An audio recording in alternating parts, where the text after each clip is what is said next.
Assalamualaikum warahmatullahi wabarakatuh. Nama saya Andini Sumarni dengan NIM 22210008. Pada kesempatan kali ini saya akan menjelaskan tentang uraian komponen-komponen utama dalam suatu kurikulum dan keterkaitan antar komponennya. Komponen utama dalam suatu kurikulum merupakan elemen-elemen yang saling terkait dan membentuk struktur dasar untuk merancang, melaksanakan, dan mengevaluasi proses pendidikan. Nah, berikut ini adalah uraian terperinci tentang komponen-komponen utama kurikulum dan keterkaitannya. Nah, yang pertama yaitu tujuan pendidikan atau kompetensi yang diharapkan.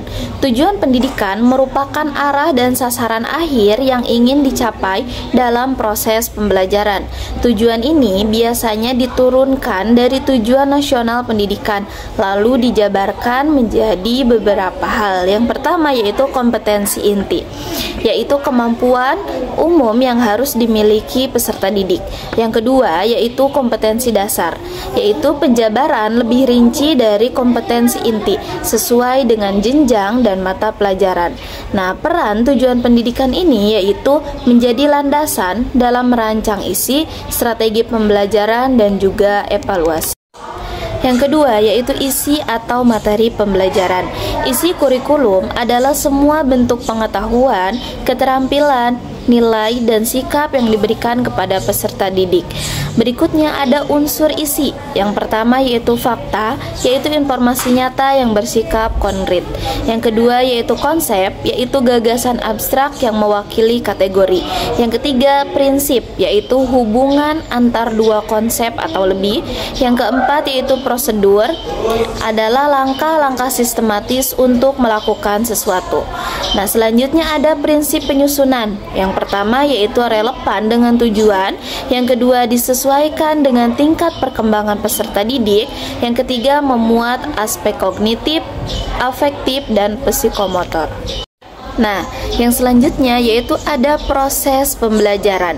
Proses pembelajaran adalah kegiatan atau interaksi antara guru dan siswa yang dirancang untuk menciptakan pengalaman belajar guna mencapai tujuan pembelajaran. Nah, yang pertama ada komponen. Komponen dalam proses pembelajaran yaitu ada 3. Yang pertama strategi pembelajaran, misalnya dengan menggunakan metode ceramah, metode diskusi, ataupun dengan metode proyek. Yang kedua yaitu metode dan pendekatannya, misalnya saintifik atau tematik. Yang ketiga yaitu media dan sumber belajar. Nah, selanjutnya ada fungsi dari proses pembelajaran. Yang pertama yaitu menghidupkan materi agar dapat dipahami peserta didik. Yang kedua membentuk sikap dan keterampilan melalui pengalamannya. Selanjutnya yaitu evaluasi atau penilaian. Evaluasi adalah proses sistematis untuk mengukur ketercapaian tujuan pembelajaran dan efektivitas pelaksanaan kurikulum. Nah, berikutnya ada jenis evaluasi. Jenis evaluasi ini dibagi menjadi 2. Yang pertama yaitu evaluasi formatif, yaitu selama proses belajar berlangsung. Yang kedua ada evaluasi sumatif, yaitu setelah proses belajar selesai. Selanjutnya ada fungsi dari evaluasi atau penilaian. Yang pertama yaitu menilai keberhasilan pembelajaran. Yang kedua memberi umpan balik untuk perbaikan kurikulum. Berikutnya ada landasan atau pendekatan kurikulum.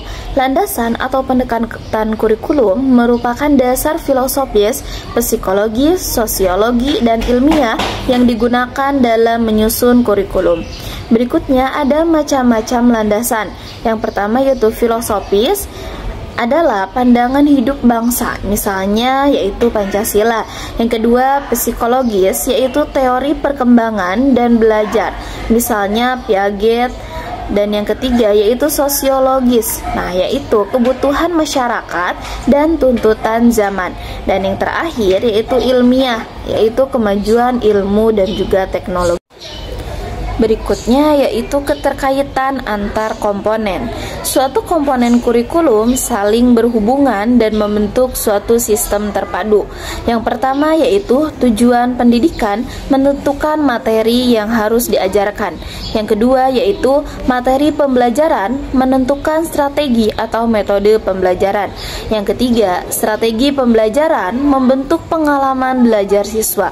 Yang keempat yaitu evaluasi digunakan untuk menilai keberhasilan dalam mencapai tujuan, dan hasil evaluasi bisa digunakan untuk merevisi tujuan, materi, dan juga metode. Kesimpulannya yaitu kurikulum adalah sistem yang bersifat integratif, artinya perubahan pada suatu komponen akan mempengaruhi komponen lainnya. Desain kurikulum yang efektif harus mempertimbangkan hubungan timbal balik antara tujuan, isi, proses, dan evaluasi agar pendidikan berjalan secara holistik dan efisien. Itulah materi yang bisa saya sampaikan. Terima kasih. Wassalamualaikum warahmatullahi wabarakatuh.